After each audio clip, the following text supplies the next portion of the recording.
Hey guys, this is Archana Sharma. I hope आप सभी अच्छे होंगे, अब अपने घर पे होंगे और सेफ होंगे कोरोना वायरस से लड़ने के लिए। तो please stay at your home. Now this is Archana Sharma, concept with learn with concept. तो हम यहाँ पे कुछ जो भी चीजें पढ़ेंगे कॉन्सेप्ट के साथ पढ़ेंगे। सो स्टार्ट करते हैं आज का topic. Today I am going to deliver your lecture on the approaches on method, inductive, deductive and heuristic approach. Now we come to the approaches में यहाँ पे तीन अप्रोचेस हैं। पहला इंडक्टिव है, दूसरा डिडक्टिव है and third one is the heuristic. तो तीनों को हम सेपरेट डिफरेंट वे में पढ़ेंगे और बहुत ही शॉर्ट में पढ़ेंगे ताकि आपके जो डाउट्स हैं वो क्लियर रहें। पहला मेथड है आपका, मान लीजिए यहाँ पे इंडक्टिव अप्रोच। तो इंडक्टिव अप्रोच में हम क्या करते हैं, इसको हिंदी में आगमन विधि बोलते हैं। तो आगमन विधि में क्या होता है कि स्पेसिफिक एग्जाम्पल से हम जनरलाइजेशन की तरफ जाते हैं। इंडक्टिव अप्रोच इट मीन्स आगमन विधि। तो आगमन विधि में हम क्या करते हैं कि स्पेसिफिक से जनरल की तरफ जाते हैं, यानी कि उदाहरण से हम नियम बनाते हैं। ओके। सेकेंड वन है हमारा डिडक्टिव अप्रोच, यानी कि निगमन विधि। तो निगमन विधि में जस्ट उसका उल्टा हो जाएगा। आप दोनों को कंपेयर करके पढ़ेंगे तो ये ज्यादा अच्छे से क्लियर होगा, आपको डाउट्स नहीं होंगे। डिडक्टिव अप्रोच में क्या है, आप जनरलाइजेशन से स्पेसिफिक एग्जाम्पल की तरफ जाएंगे। ये थोड़ा सा एक सिंपल वे में लिखने का शॉर्ट में तरीका है, आप इस तरीके भी लिख सकते हैं बहुत ज्यादा डिटेल में ना जाने की कंपैरिजन में। तो आप ये आपके लिए भी बेनिफिट रहेगा। Here I am going to show you flow chart regarding the inductive reasoning and deductive reasoning. Okay. Inductive method आगमन विधि है। ओके। तो इसमें हम क्या करते हैं, जब हमको आपको पता है कि इंडक्टिव विधि में आपको नियम की तरफ जाना है उदाहरण से, तो आपको यहाँ पे एक एग्जांपल दे दिया जाएगा। उस एग्जांपल को आप किस वे से सॉल्व करते हैं, किस पैटर्न से सॉल्व करते हैं, वहां पे आपका एक पैटर्न बनाना है। फिर उसके बाद उसकी आप हाइपोथेसिस करेंगे, तब जाके अल्टीमेटली आपको क्या मिलेगी, थ्योरी या रूल या नियम। तो ये एज इट इज नहीं मिलेगा, इसमें आपको बहुत वर्क करना पड़ेगा, बहुत लेबर लगाना पड़ेगा आपको। टाइम कंज्यूमिंग मेथड है ये, इवन एक तरीके से देखा जाए तो इसके बाद आपका एनर्जी भी बहुत ज्यादा जाएगा।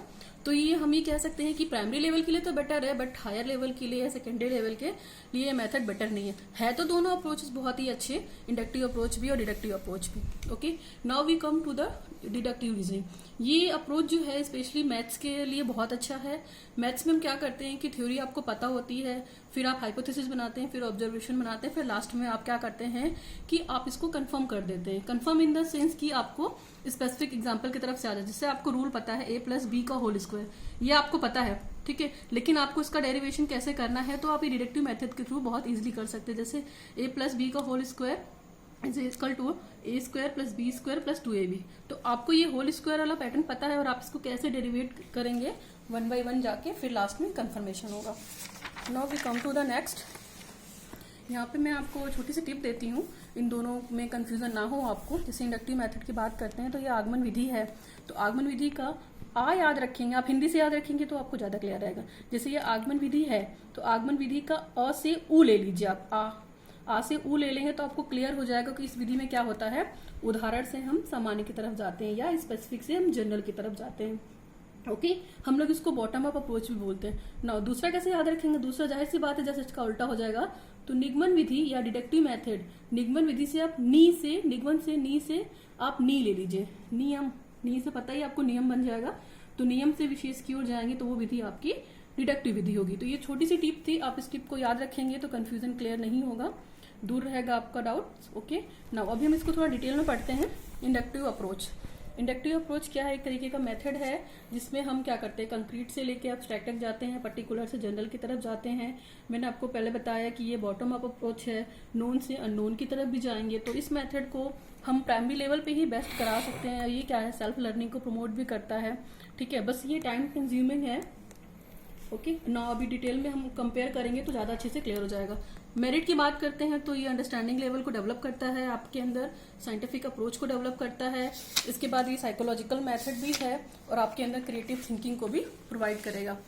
और देखा जाए तो ये आपके अंदर क्या करेगा, it develops the habit of intelligent hard work, आपको हार्ड वर्क के लिए भी प्रमोट करेगा।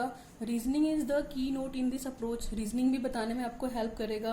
नाउ इंडक्टिव अप्रोच क्या है, एक तरीके का एक्टिव पार्टिसिपेशन है किसका, बच्चा इसमें एक्टिव होके सारी चीजों को करेगा, क्योंकि उसको पता है कि वो उसको अगर स्टेप बाय स्टेप नहीं चलेगा तो वो कैसे क्लियर होगा, ठीक है। It is suitable for the primary class. मैंने कहा कि ये टाइम कंज्यूमिंग ज्यादा है तो ये प्राइमरी क्लास में सक्सेस है, बट अब थोड़ा सा ऊपर जाएंगे, सेकेंडरी या हायर क्लास में आएंगे तो ये मेथड आपके लिए बेटर नहीं है। फिर it develops the habit of intelligent या हार्डवर्क। इसकी ड्रॉबैक की बात करते हैं तो मैंने बताया कि ड्रॉबैक में सबसे मेन पॉइंट वही हो सकता है कि ड्रॉबैक में आपको टाइम कंज्यूमिंग होगा, ठीक।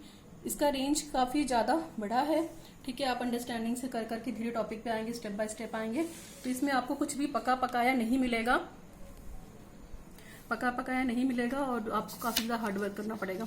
तो the generalisation obtain from a few observation के थ्रू चीजों को सीखेंगे आप, ठीक है। तो ये भी बहुत वो नहीं है ये। हाँ, एक चीज हो सकता है कि ये मेथड क्या है, साइंटिफिक लॉ के लिए, हायर क्लासेस के लिए बेटर नहीं है, because of some unnecessary details are there, explanation में take teaching dull and boring. तो लेक्चर मेथड के थ्रू आप समझा सकते हैं इसको, बट ये मेथड ज्यादा इफेक्टिव नहीं है, इसके ड्रॉबैक हैं।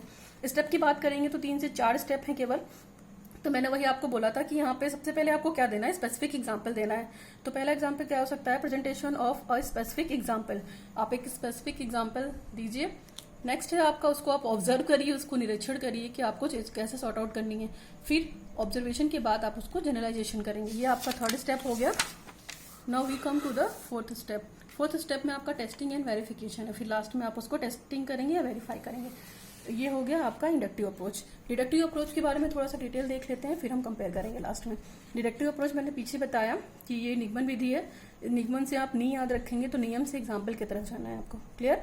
और ये जनरल टू स्पेसिफिक है, जस्ट उसका उल्टा है, अननोन टू नोन है। तो ये उपागम क्या होता है, जस्ट उसके उल्टा है।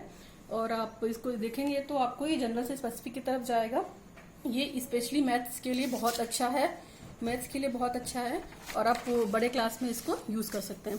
अगर गुण की बात करते हैं तो इसकी आगमन विधि के गुण की बात करते हैं तो यह उपागम गणित शिक्षक के कार्य को अत्यंत प्रमोट करती है, स्पेशली मैथ्स के स्टूडेंट्स के लिए बहुत अच्छी है, ठीक है। तो ये सारे प्रिंसिपल्स पे काम करती है, सारे लॉजिक रीजन पे काम करते हैं। दोष की बात करते हैं तो ये छोटी क्लासों के लिए बेटर नहीं है, बड़ी क्लासों के लिए बेटर है। ये रोट लर्निंग को प्रमोट करती है, यानी कि रोट लर्निंग मतलब छात्रों में रटने की आदत को डालती है, जो कि किसी हद तक सही नहीं है। छात्रों को चीजें स्टेप बाय स्टेप करके बताए तो बेटर रहेगा। और ये ज्यादा जो इससे नॉलेज मिलती है आपको वो अस्पष्ट होती है, क्लियर नहीं होती है। नाउ फाइनली हम आते हैं कंपैरिजन पे। तो हम दोनों को यहाँ पे कंपेयर करके पढ़ लेते हैं, उससे इजिली आपको बन जाए, इजिली आपको समझ में आ जाएगा। नाउ इसमें क्या है, inductive approach, inductive method and deductive method. Inductive method यानी आगमन विधि, डिडक्टिव मतलब यानी निगमन विधि। जैसे उसका इंडक्टिव मेथड में हमने क्या बात की, नोन से अननोन। तो जस्ट इसका डिडक्टिव मेथड में क्या हो जाएगा, अननोन से नोन की तरफ, यानी कि ज्ञात से अज्ञात की तरफ, अज्ञात से ज्ञात की तरफ। ओके, ये क्या है, कंक्रीट टू अब्स्ट्रैक्ट, और ये क्या है, जस्ट इसका उल्टा, अब्स्ट्रैक्ट टू कंक्रीट। यानी कि ये विधि क्या करेगी, मूर्त से अमूर्त की तरफ जाएगी, और ये क्या होगा, अमूर्त से मूर्त की तरफ जाएगी। ये थर्ड वन है ये बॉटम अप अप्रोच, यानी कि ये बिल्कुल नीचे बेसिक लेवल से जाएगी, आपको बेसिक लेवल से कर कर कर करके ये लास्ट में आएगी, तो इसीलिए इसको हम बॉटम अप्रोच बोलते हैं। और ये क्या है, ये टॉप डाउन अप्रोच है।